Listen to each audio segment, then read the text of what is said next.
Subscribe now and press the bell icon. Never miss an update.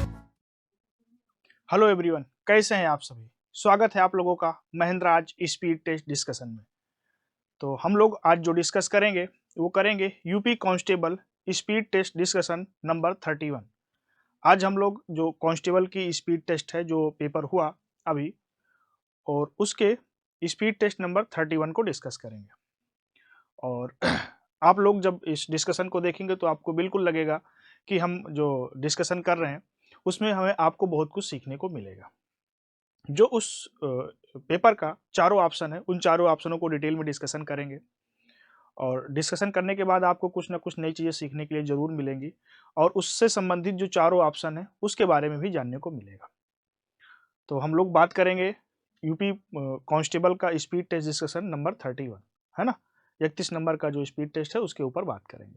तो सबसे पहला जो क्वेश्चन था, अगर हम बात करें कांस्टेबल के स्पीड टेस्ट की, क्वेश्चन नंबर 39 था, अत्याचार का फल अच्छा नहीं है, यह वाक्य किस लोकोक्ति का अर्थ प्रकट करता है। ये लोकोक्ति का क्वेश्चन है। आपको चार ऑप्शन दिए गए थे। जंगल में मोर नाचा किसने देखा, चमगादड़ के मेहमान उल्टे लटकते हैं, तलवार का खेत हरा नहीं होता, आसपास बरसे दिल्ली पड़ी तरसे। अब ये लोकोक्ति है। लोकोक्ति क्या होती है पहले तो इसको जानना पड़ेगा। अगर हम लोकोक्ति समझ जाएंगे कि लोकोक्ति क्या होती है तो हमें कोई दिक्कत नहीं होगी। देखो, लोकोक्ति का मतलब होता है लोगों की उक्ति। क्या होता है? लोगों की उक्ति। उक्ति का मतलब होता है बेटा क्या? कथन। इसका मतलब क्या होता है? कथन। लोगों का मतलब क्या होता है? लोगों का मतलब जनमानस। इसका मतलब क्या होता है? जनमानस। जनमानस का मतलब आम मानव, जैसे हम लोग हैं जनमानस है। तो ये जो लोकोक्ति होती है ये लोगों की उक्त होती है, यानी लोगों का कथन होता है, जनमानस की कथन होता है। क्लियर? अब ये जो लोकोक्ति होती है ना, इसके बारे में एक बात ये भी और भी है, ये पूरा का पूरा वाक्य होती है। ये पूरा वाक्य होती है। ये पूरा क्या होती है? वाक्य होती है। मतलब, अब इसका मतलब क्या हुआ? वाक्य होती है, इसका मतलब ये हुआ, देखो एक होता है लोकोक्ति और दूसरा होता है क्या? मुहावरा। और लोकोक्ति और मुहावरा में कभी कभी एग्जाम में अंतर पूछ लेता है कि लोकोक्ति किसे कहते हैं और मुहावरा किसे कहते हैं। क्लियर? तो ये जो मुहावरा होता है ना बेटा, ये मुहावरा वाक्य का अंश होता है। ये क्या होता है? मुहावरा होता है वाक्य का अंश। ये पूरा का पूरा सेंटेंस नहीं होता है, ये पूरा का पूरा क्या होता है? वाक्य होता है। लेकिन जो लोकोक्ति होती है ये पूरा का पूरा सेंटेंस होती है, वाक्य होती है, इसमें वाक्य का अंश प्रयोग नहीं होता। क्लियर? तो ये बेसिक डिफरेंट होता है। अगर बात करें अत्याचार का फल अच्छा नहीं है, इस लोकोक्ति का अर्थ होता है तलवार का खेत हरा नहीं होता है ना। इसका जो सही आंसर होगा, तलवार का खेत हरा नहीं होता है। करेक्ट आंसर इसका क्या हो जाएगा? करेक्ट आंसर हो जाएगा इसका कौन सा ऑप्शन? सी नंबर हो जाएगा। क्लियर? इसका सही आंसर क्या हो जाएगा? सी, तलवार का खेत हरा नहीं होता है। चलो आगे बढ़े, क्वेश्चन नंबर 40 की बात करें तो क्वेश्चन नंबर 40 क्या कहता है? अभी प्लस उदय की संधि कीजिए। अब यहां पर ये संधि विच्छेद दिया हुआ है, हमें इसकी संधि बताना है। अभी प्लस उदय से मिलकर क्या बनता है? इससे मिलकर बनता है बेटा क्या? अभ्युदय। क्या बनता है? अभ्युदय।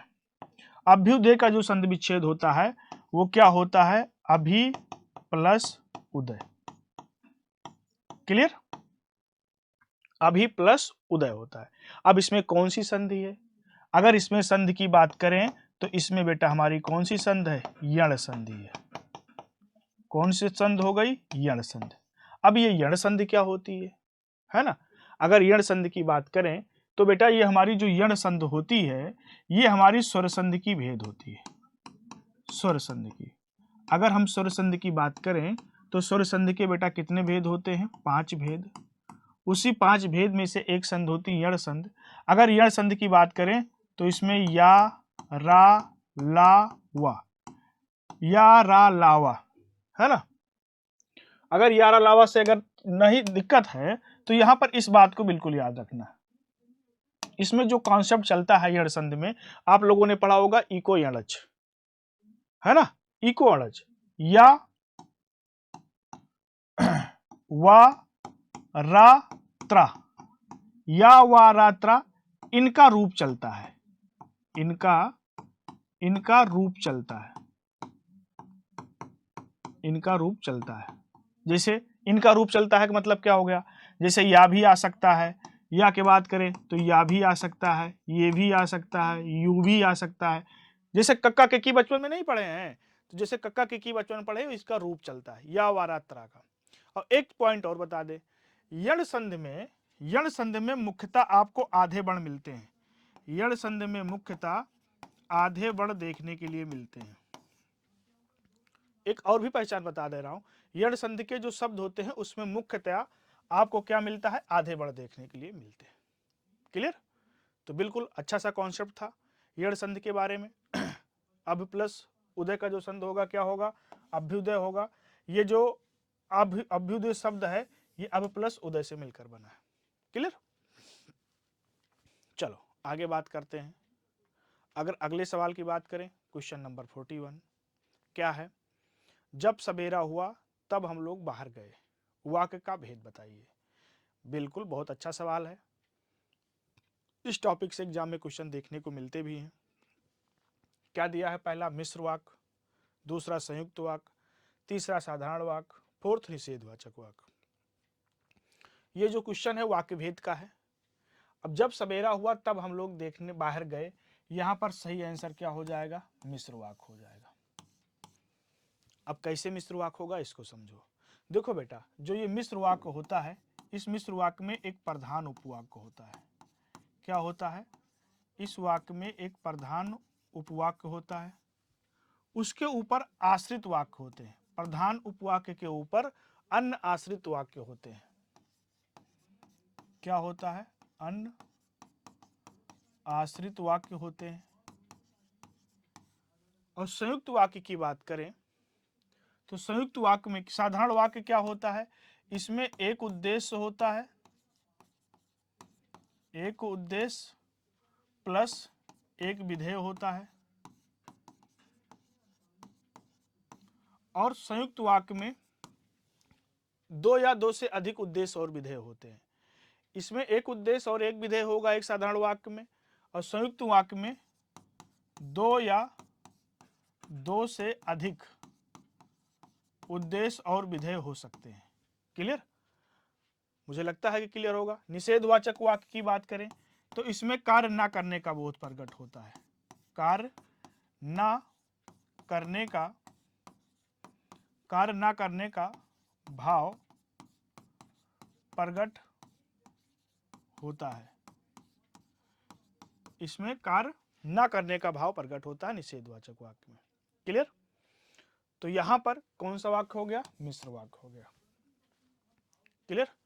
आगे बढ़े, अगर आगे बढ़े तो बात करें क्वेश्चन नंबर 42, जैसा करोगे वैसा भरोगे में कौन सा सर्वनाम है। पहला ऑप्शन पुरुषवाचक सर्वनाम, दूसरा प्रश्नवाचक, तीसरा संबंधवाचक और निजवाचक लास्ट ऑप्शन। बिल्कुल इसका सही आंसर होगा जैसा करोगे वैसा भरोगे। सर्वनाम की बात करें तो यहां पर होगा संबंधवाचक, करेक्ट आंसर संबंधवाचक। अगर बेटा हम सर्वनाम की बात करें तो सर्वनाम के जो भेद होते हैं, सर्वनाम के भेद होते हैं 6। अगर पूछ लिया जाए कुल भेद कितने होते हैं सर्वनाम के, कुल भेद की बात करें तो सर्वनाम के कुल भेद होते हैं बेटा 11। सर्वनाम के अगर एग्जाम में पूछा जाए सर्वनाम के भेद कितने होते हैं या सर्वनाम के प्रकार कितने होते हैं तो आंसर क्या करेंगे, 6। पूछ लिया जाए सर्वनाम के कुल कितने भेद होते हैं या कुल कितने प्रकार होते हैं तो आंसर क्या हो जाएगा, 11। क्लियर?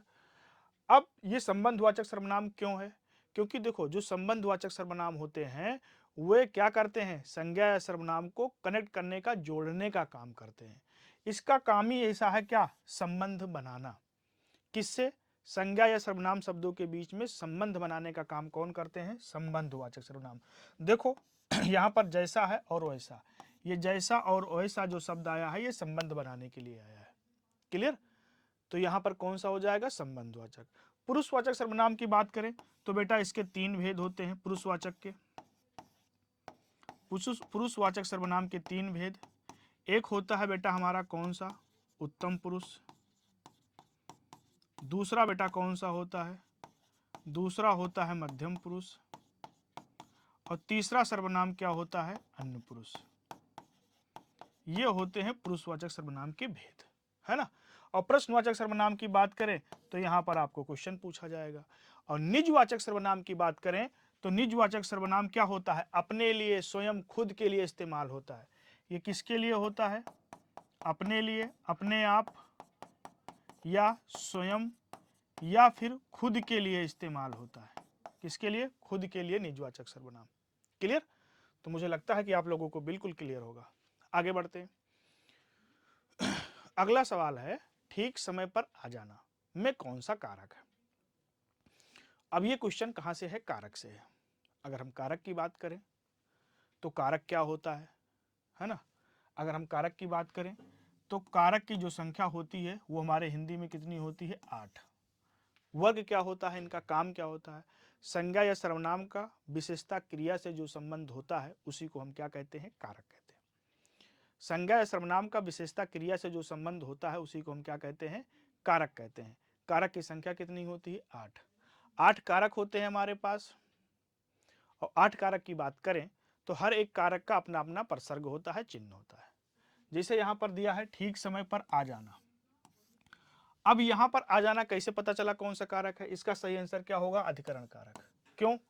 अब सवाल होगा कि सर क्यों अधिकरण कारक है, कैसे? देखो, अधिकरण कारक का जो प्रसर्ग होता है में पय पर होता है। क्या होता है? में पय पर, है ना। देखो यहां पर आ गया है अधिकरण कारक। कर्म कारक विभक्ति क्या होती है? कर्म को। इसकी क्या होती है? से द्वारा। इसकी विभक्ति क्या होती है बेटा? से द्वारा होती है। संप्रदान कारक की बात करें तो इसकी विभक्ति क्या होती है बेटा? के लिए। ये सब क्या है? इसके प्रसर्ग चिन्ह है। कर्म कारक का को, करण से द्वारा, संप्रदान के लिए, है ना। अधिकरण का क्या हो जाएगा? में पय पर। तो यहां पर क्या हो गया? इसका सही आंसर अधिकरण कारक। नेक्स्ट बात करें, भगवान तुम्हें लंबी उम्र दे, किस प्रकार का वाक्य है ना। ये भी वाक्य भेद का सवाल है। 4 ऑप्शन है, बहुत यूनिक सवाल है, अच्छा है। संकेतवाचक, विस्मयवाचक, इच्छावाचक या संदेहवाचक। भगवान तुम्हें लंबी उम्र दे, ये जो हमारा वाक्य है ये है इच्छावाचक। अब ये क्या होता है इच्छावाचक वाक्य? देखो, इच्छावाचक वाक्य उसे कहते हैं जिन वाक्यों से इच्छा, आशीष, शुभकामनाएं, जिन वाक्यों से आशीष, शुभकामनाएं, इन सारी चीजों का बोध हो उसे हम क्या कहते हैं? इच्छावाचक वाक्य कहते हैं। जैसे भगवान तुम्हें लंबी उम्र दें, ये आशीर्वाद हो रहा है कि नहीं हो रहा है? आशीष, शुभकामनाएं, इस तरीके की फीलिंग हो तो वहां पर कौन सा वाक्य होता है? इच्छावाचक वाक्य। समझो ध्यान से। अब संकेतवाचक वाक्य क्या होता है और संदेहवाचक वाक्य क्या होता है, विस्मयवाचक वाक्य क्या होता है? देखो समझो, संकेतवाचक वाक्य उसे कहते हैं जब एक क्रिया दूसरी क्रिया के होने पर निर्भर हो। अब समझो, जब एक क्रिया दूसरी क्रिया पर निर्भर होती है, जब एक क्रिया दूसरी क्रिया पर निर्भर होती है, जब एक क्रिया दूसरी क्रिया पर क्या होती है? निर्भर होती है, तो उसे क्या कहते हैं? संकेतवाचक वाक्य। अब सेंटेंस बताते हैं आपको। देखो, जैसे आ जाए, बारिश होगी, बारिश होगी तो फसल भी अच्छी होगी, फसल भी अच्छी होगी। बारिश होगी तो फसल भी अच्छी होगी। अब देखो, इसमें कौन सा वाक्य हो गया? संकेतवाचक। क्यों? क्योंकि जब बारिश होगी तो फसल अच्छी होगी, यानी एक क्रिया दूसरी क्रिया पर होने पर निर्भर है। भाई बारिश होगी एक क्रिया हो गई, फिर फसल अच्छी होगी ये भी एक क्रिया है, लेकिन बारिश होने पर फसल अच्छी होगी उसके ऊपर डिपेंड है। तो इसमें कौन सा वाक्य हो गया? संकेतवाचक वाक्य। संदेहवाचक वाक्य क्या होता है? जहां पर संदेह या शंका हो, जिन वाक्यों से पता चले कि संदेह या शंका का भाव व्यंजित हो रहा है, वहां पर क्या होगा? संदेहवाचक। देखो, जैसे आ जाए, हम कह दें शायद आज बारिश हो, शायद आज, शायद आज कोहरा पड़े, ऐसा कह सकते हैं, शायद आज कोहरा पड़े। कोहरा मतलब कुहासा, है ना, कोहरा तो पड़ ही रहा है। शायद आज कोहरा पड़े, शायद आज बारिश हो, शायद आज पिताजी आए। जहां पर शायद हो या संभावना हो, कहा जहां पर शायद या शंका या फिर संभावना, इन तरीकों की चीजें का बोध हो, शायद, शंका, संभावना, तो वहां पर क्या हो जाएगा, संदेहवाचक वाक्य हो जाएगा। क्लियर। जहां पर शायद, शंका, संभावना, इन सारे शब्दों का भाव व्यंजित होगा तो वहां पर क्या होगा, संदेहवाचक। और विस्मयवाचक में क्या हो जाएगा, आश्चर्य, क्या हो जाएगा, आश्चर्य, शोक, आश्चर्य, शोक, घृणा, इन सारी चीजों का भाव जब व्यंजित होगा तो उसे क्या कहेंगे, विस्मयवाचक वाक्य कहेंगे। क्लियर। चारों ऑप्शन को हम लोगों ने डिटेल में डिस्कशन कर लिया। कुछ ना कुछ आपको नया सीखने के लिए जरूर मिलेगा। अगर आपको पहले से पता है तो आपको रिवाइज हो जा रहा है, हर तरीके से बेनिफिट है। नहीं पता तो सीखने को मिला, पता है तो रिवाइज हो जा रहा है क्विक, है ना। तो हम लोगों ने चारों ऑप्शन को डिटेल में बात कर लिया। इसका सही आंसर क्या है, इच्छावाचक वाक्य। आगे बढ़ते हैं। अगला है माता पिता में कौन सा समास है। अगर हम क्वेश्चन नंबर 45 की बात करें, सवाल बहुत अच्छा है। अब माता पिता में अगर यहां पर ऑप्शन दिया होता तत्पुरुष, बहुब्री, द्वंद्व, कर्मधारय, तो बिल्कुल आसानी से सब लोग कर लेते। माता पिता में तो बिल्कुल द्वंद्व समास है क्योंकि योजक आ गया है, लेकिन ऑप्शन कुछ ऐसा नहीं दिया है। एग्जाम में इस तरीके के आपके पेपर में सवाल मिलने वाले हैं, है ना। अब यहां माता पिता में द्वंद्व समास के भेद की ऑप्शन दे दिए, है ना। अब आपको कॉन्सेप्ट नहीं पता तो आप आंसर नहीं कर पाओगे। अब सीखो क्या, देखो ये बेटा जो तीनों लिखे हुए हैं ना, इतरेतर द्वंद्व, वैकल्पिक द्वंद्व, समाहार द्वंद्व, ये सारे के सारे द्वंद्व समास के भेद हैं। इस माता पिता में नो डाउट, इस माता पिता में हमारा द्वंद्व समास ही है। इसका सही आंसर क्या है, द्वंद्व समास। लेकिन द्वंद्व समास ना देके उनके भेद दे दिए। अब जब ये भेद दे दिए तो कैसे पता चलेगा कि ये द्वंद्व कौन सा समास है इसमें से। देखो ये जो बेटा इतरेतर द्वंद्व होता है ना, जब हम द्वंद्व समास का विग्रह करते हैं और जब और शब्द आता है, क्या आता है, और शब्द, अगर और शब्द आ जाए समास विग्रह करने पर तो वो कौन सा समास हो जाता है, इतरेतर द्वंद्व। अब माता पिता का अगर हम समास विग्रह करें तो इस माता पिता का समास विग्रह क्या हो जाएगा, माता और पिता। क्या हो जाएगा बेटा, माता और पिता। अब इस माता और पिता में द्वंद्व समास तो है ही है, लेकिन द्वंद्व में कौन सा है, द्वंद्व में इसका आंसर क्या हो जाएगा, इतरेतर द्वंद्व। क्यों, अब कहोगे कि सर क्यों इतरेतर हो जाएगा, क्योंकि माता पिता का समास विग्रह कर रहे हैं बेटा तो क्या आ रहा है, और आ रहा है, और जब और आ जाए इसके मतलब वो द्वंद्व, इतरेतर द्वंद्व। क्लियर। समास विग्रह करने पर और शब्द आ जाए इसके मतलब वो क्या हो गया, इतरेतर द्वंद्व। अच्छा वैकल्पिक द्वंद्व क्या होगा, देखो जब हम किसी शब्द का समास विग्रह करें, वैकल्पिक द्वंद्व की सबसे आसान पहचान होती है, बहुत यूनिक पहचान। इसमें मुख्यतः विरोधी शब्द आते हैं, इसमें मुख्यतः विरोधी शब्द आते हैं। ध्यान से समझना, बहुत यूनिक चीज बता रहा हूं। इसमें मुख्यतः विरोधी शब्द आते हैं। कैसे शब्द आते हैं बेटा, इसमें मुख्यतः विरोधी शब्द आते हैं। जैसे, अब कहोगे सर कैसे, देखो जैसे आ जाए बेटा पाप पुण्य,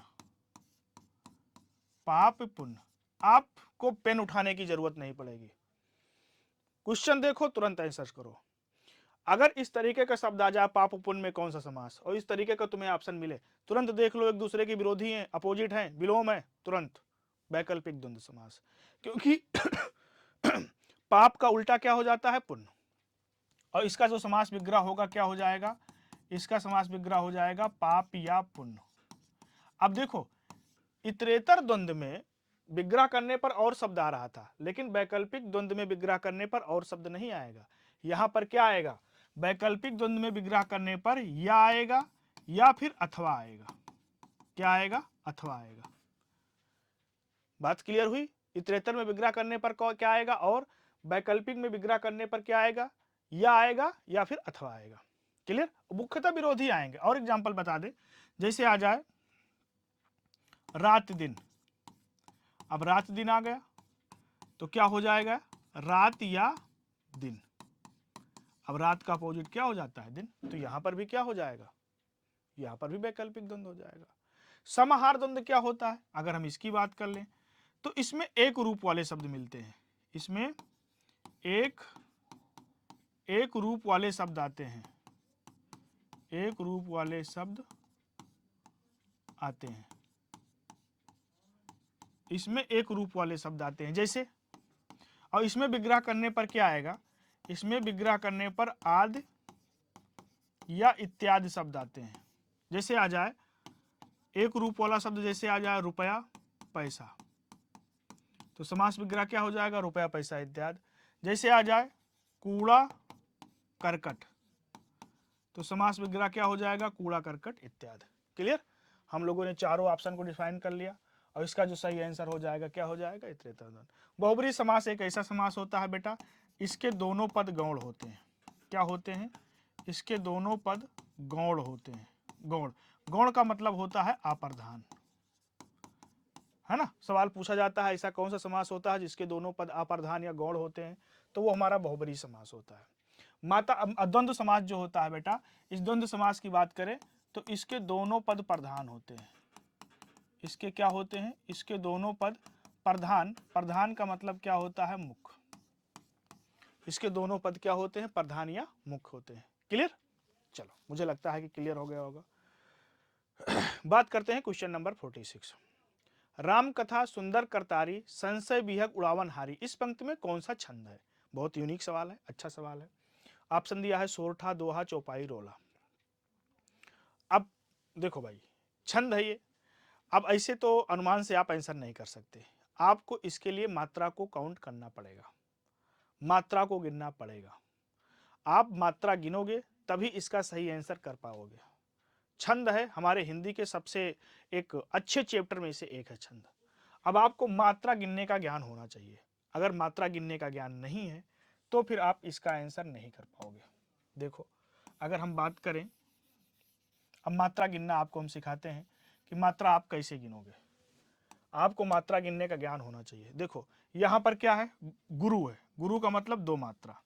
लघु, लघु, गुरु, लघु, गुरु, लघु, लघु, लघु, गुरु, और यहां पर क्या हो जाएगा, गुरु, गुरु, लघु, लघु, लघु, लघु, लघु, है ना। अब गिन लो, पहले एक चरण में कितनी है, 2, 2 4, 2 6 1 7, 2 9 10 11 12 13 14 15 16, यानी कि एक चरण में हमारी कितनी मात्रा हो गई। कॉमा लगा है यहां पर करतारी पे, तो एक चरण ये हो गया। तो एक चरण में कितनी मात्राएं हो गई, 16। 2, 2 4, 2 6 1 7, 2 9 1 10, 2 12, 2 14, 2 16। क्लियर।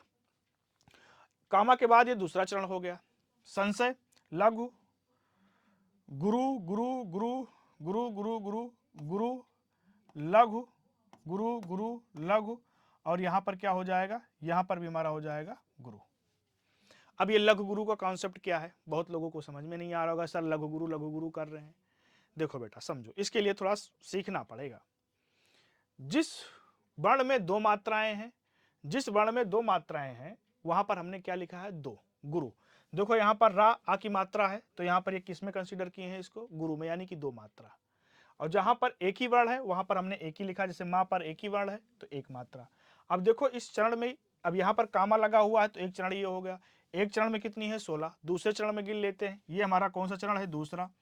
देखो 2, 2 4, 2 6, 2 8, 2 10, 2 12, 2 14, 2 16, यानी कि दूसरे चरण में भी कितनी मात्राएं हो गई, 16।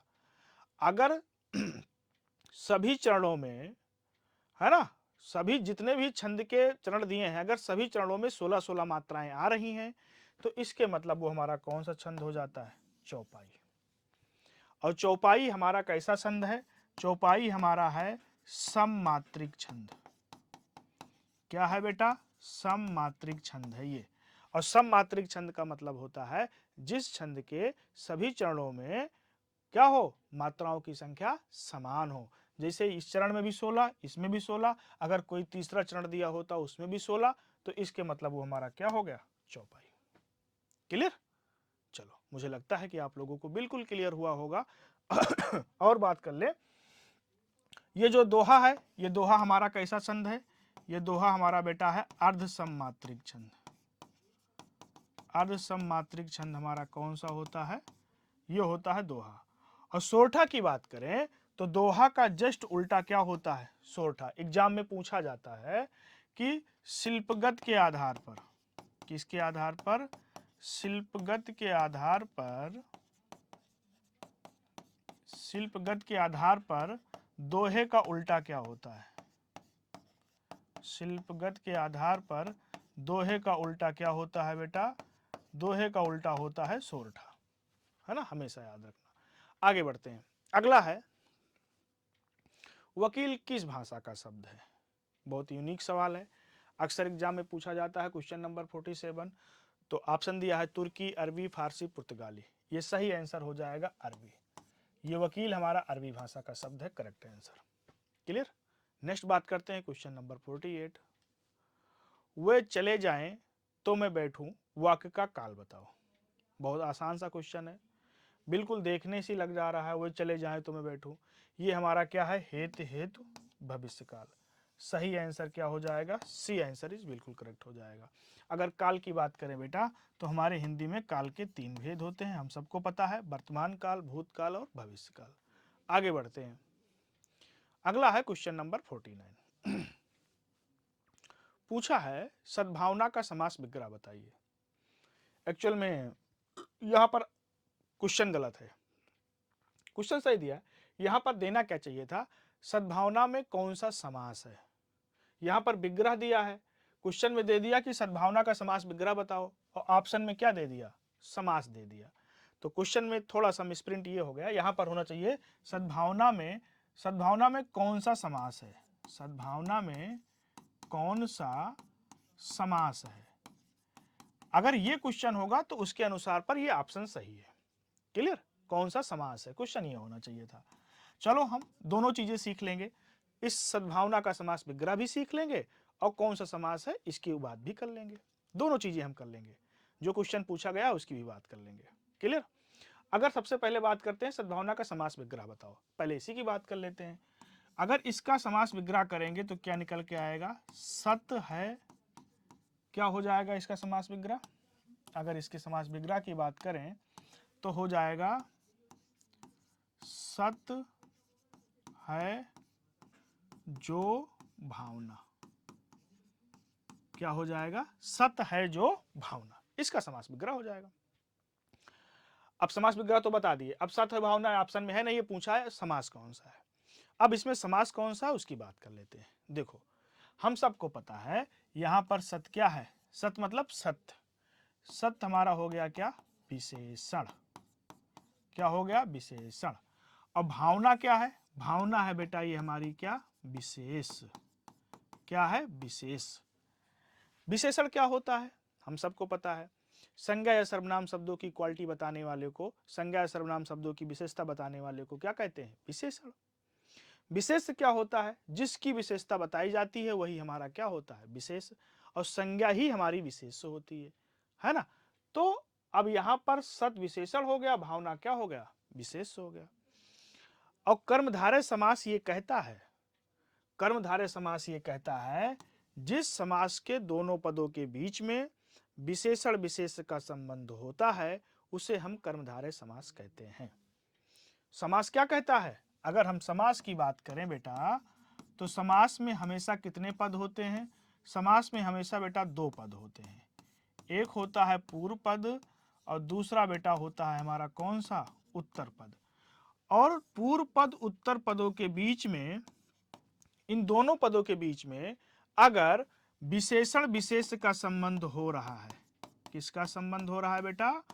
विशेषण और विशेष का संबंध हो रहा है, तो वहां पर हमारा कौन सा समास हो जाएगा? वहां पर हमारा हो जाएगा कर्मधारय समास। क्लियर। तो यहां पर इसका जो सही आंसर होगा वो क्या होगा? कर्मधारय समास। क्लियर। और भी जो ऑप्शन है उनके बारे में भी बात कर लेते हैं। अव्ययी भाव समास की बात करें तो अव्ययी भाव समास का बेटा पूर्व पद क्या होता है? इसका पूर्व पद होता है प्रधान।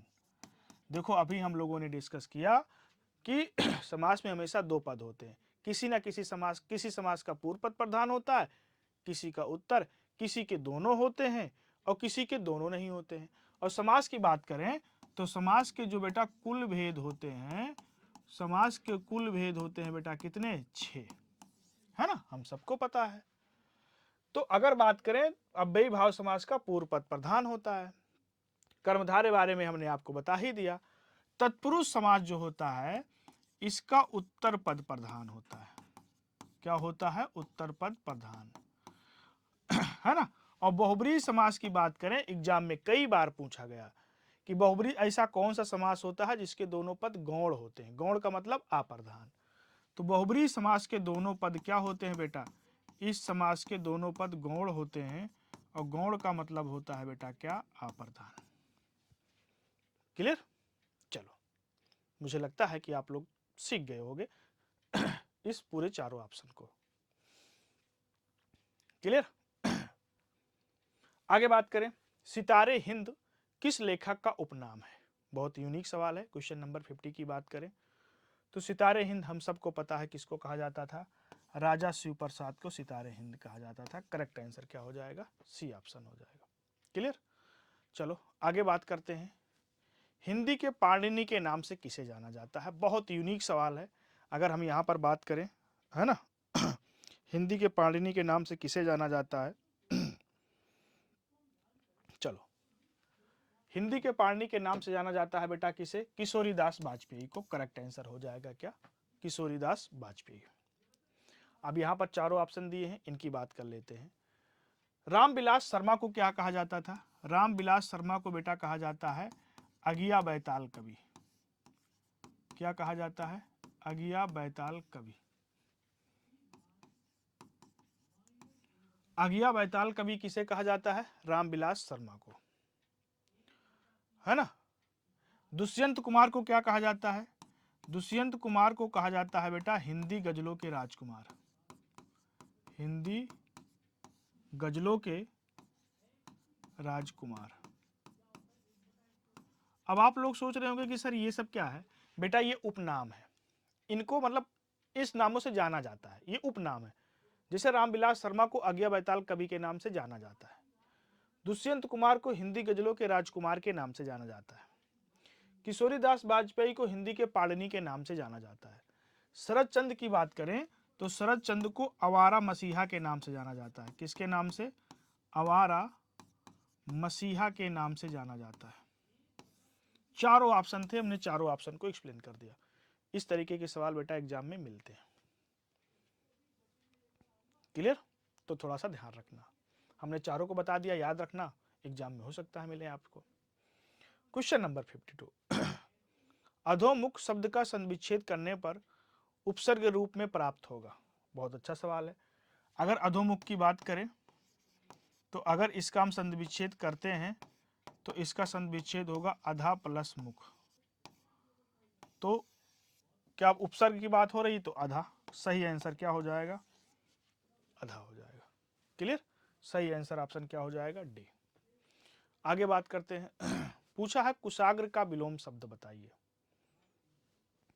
अगर हम कुशाग्र के विलोम शब्द की बात करें तो कुशाग्र का विलोम क्या होगा? बहुत अच्छा सवाल है ना।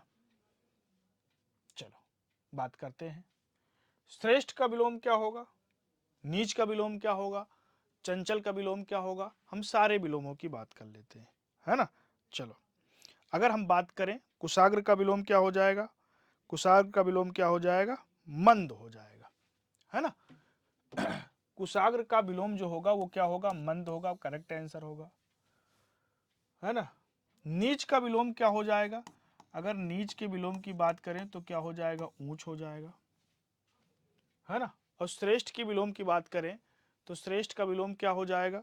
श्रेष्ठ का विलोम हो जाएगा निम्न, है ना। चलो बात करते हैं,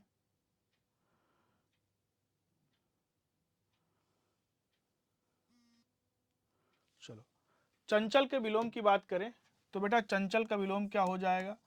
चंचल का विलोम हो जाएगा क्या? गंभीर, है ना। चंचल का विलोम क्या होता है? गंभीर। और श्रेष्ठ का विलोम क्या हो जाएगा? निम्न हो जाएगा। ये इसका सही है। चारों ऑप्शन हमने आपको बता दिया।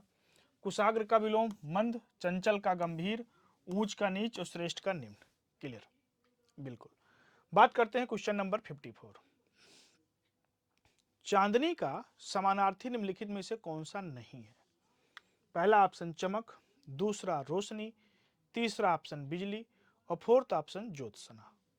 देखो चांदनी के समानार्थी की बात करें तो चांदनी का समानार्थी चमक होता है, रोशनी भी होती है, ज्योत्सना भी होता है, बिजली नहीं होती।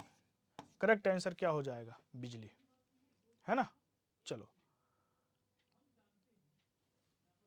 आगे बढ़ते हैं। अगला है, पूछा है जो खग हो तो बरसो बसेरो करो मिली कालिंदी फूल की डाल, रिक्त स्थान के लिए क्या है? शब्द बताना है ना। क्वेश्चन नंबर अगर हम 55 की बात करें तो यहां पर जो सही आंसर क्या होगा? वो होगा कदम्ब। जो खग हो तो बसेरो करो मिली कालिंदी फूल कदम्ब। सही आंसर क्या हो जाएगा? कदम हो जाएगा इस क्वेश्चन का। आगे बात करें, क्वेश्चन नंबर 56 मोस्ट इंपॉर्टेंट, अक्सर एग्जाम में पूछा जाता है। बाल की खाल निकालना मुहावरे का अर्थ बताना है। मुश्किल काम करना, दूसरा बहुत मीन मेख निकालना, तीसरा गुण दोष की परख करना, फोर्थ ऑप्शन बढ़ा चढ़ाकर कहना। ये मुहावरा अक्सर लोगों को हमने सुना है बोलते हुए कि बाल की खाल निकाल रहे हैं, है ना। बाल की खाल निकालने का मतलब होता है बहुत मीन मेख निकालना। सही आंसर क्या हो जाएगा? अक्सर ये एग्जाम में मिलता भी है, बहुत कॉमन है, अक्सर लोग बोलते भी हैं कि बाल की खाल निकाल रहे हो, तो क्या हो जाएगा? बहुत मीन मेख निकालना। हमने अभी बताया था मुहावरा जो होता है, ये मुहावरा क्या होता है बेटा? मुहावरा वाक्य का अंश होता है। ये बेटा क्या होता है? वाक्य का अंश होता है मुहावरा, है ना, पूरा का पूरा सेंटेंस नहीं होता। आगे बात करते हैं अगला। क्वेश्चन नंबर 57 की बात करें तो यह देखिए अरविंद से शिशुवृंद कैसे सो रहे हैं, इस वाक्य में किस अलंकार का प्रयोग हुआ? बहुत अच्छा सवाल है।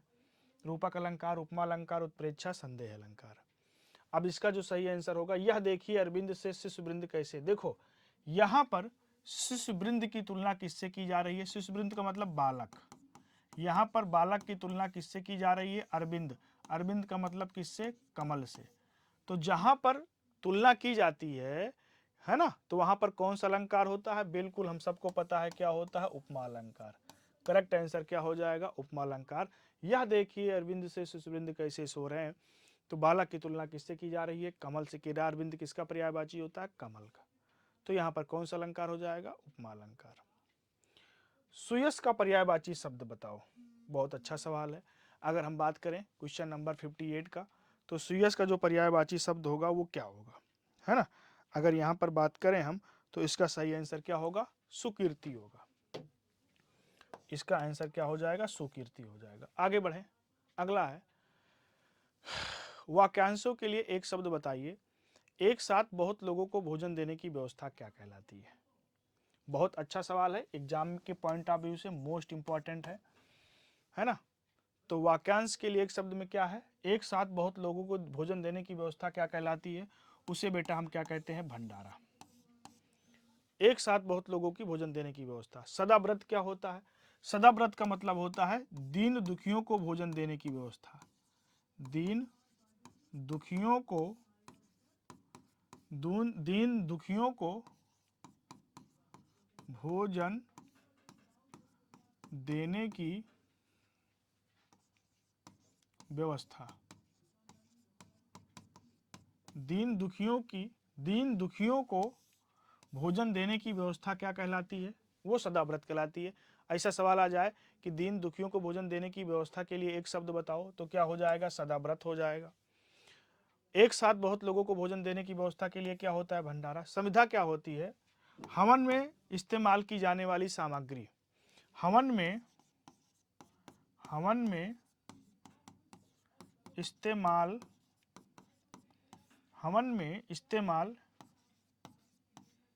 की जाने वाली सामग्री।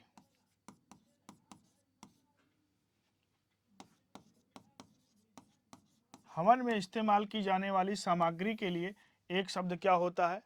एक शब्द हमारा क्या होता है? समिधा होता है। क्लियर? बिल्कुल याद रखना, हवन में इस्तेमाल की जाने वाली जो सामग्री होती है, सामग्री कह सकते हो या फिर लकड़ी कह सकते हो, है ना, ज़्यादा बेहतर होगा क्या? लकड़ी। हवन में इस्तेमाल की जाने वाली लकड़ी। लकड़ी अभी कहीं कहीं सामग्री भी मिल जाता है ना, तो उससे कन्फ्यूजन नहीं होना, लकड़ी या सामग्री कोई भी मिल जाए, तो उसके लिए इस्तेमाल क्या होता है? समिधा। क्लियर? आगे बढ़ते हैं क्वेश्चन नंबर 60। जहां वाक्य की गति अंतिम रूप ले ले, विचार के तार टूट जाएं, वहां किस चिन्ह का प्रयोग होता है? बिल्कुल आसान सा सवाल है। लेकिन विराम चिन्ह से संबंधित एक सवाल एग्जाम में मिलेंगे।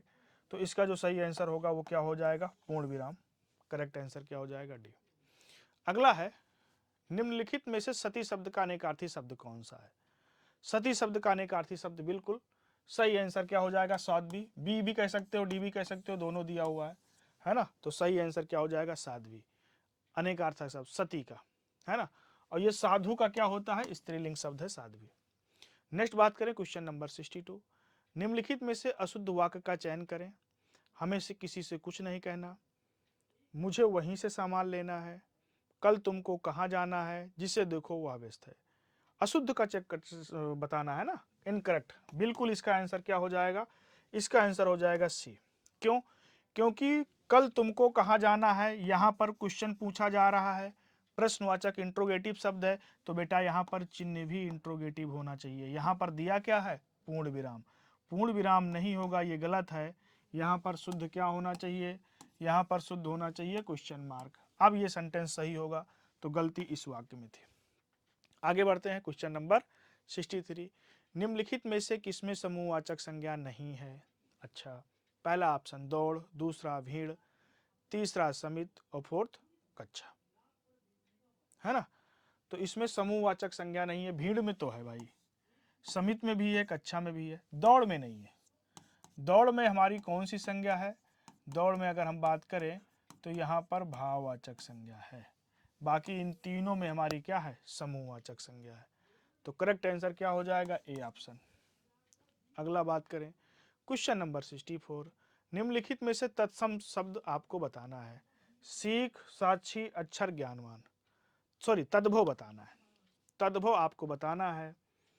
तद्भव यहाँ पर शब्द क्या हो जाएगा, सीख हो जाएगा। इसका तत्सम क्या हो जाएगा, इसका तत्सम हो जाएगा शिक्षा।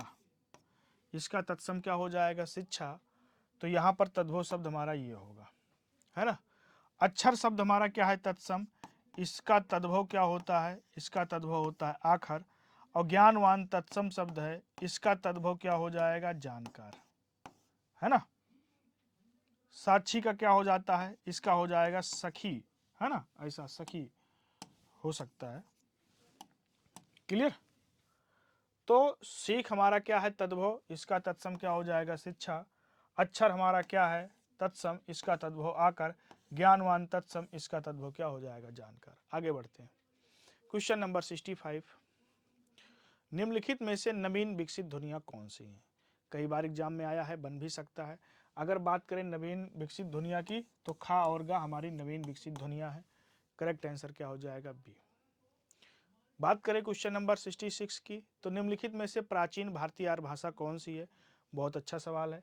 प्राचीन भारतीय आर्य भाषा हमारी क्या है बेटा, वैदिक संस्कृत। करेक्ट आंसर क्या हो जाएगा, वैदिक संस्कृत। अब देखो यहाँ से, अगर हम हिंदी के विकास क्रम की बात करें, तो हिंदी का जो विकास क्रम होता है वो कैसे होता है, संस्कृत,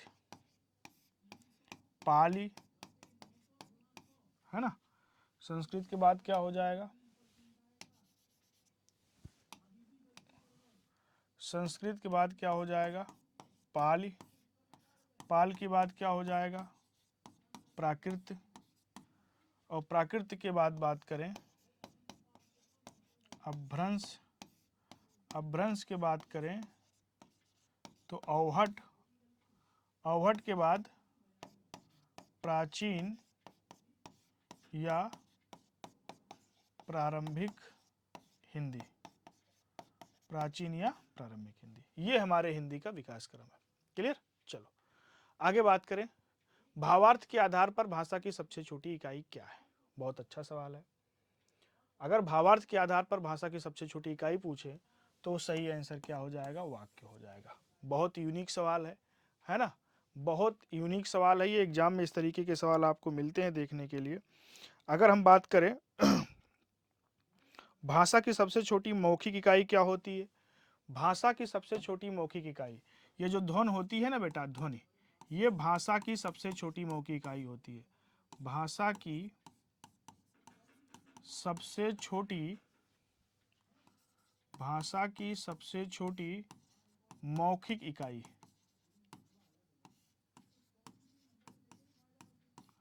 आपसे पूछा जाए कि भाषा की सबसे छोटी मौखिक इकाई क्या होगी, ध्वन होगी। पूछा जाए भाषा की सबसे छोटी लिखित इकाई, भाषा की सबसे छोटी, भाषा की सबसे छोटी लिखित इकाई, भाषा की सबसे छोटी लिखित इकाई क्या होगी? वर्ण। क्लियर? और भावार्थ के आधार पर भाषा की सबसे छोटी इकाई क्या होती है? वाक्य होती है ना? अगर पूछा जाए अर्थ के आधार पर भाषा की सबसे छोटी इकाई, अगर हम बात करें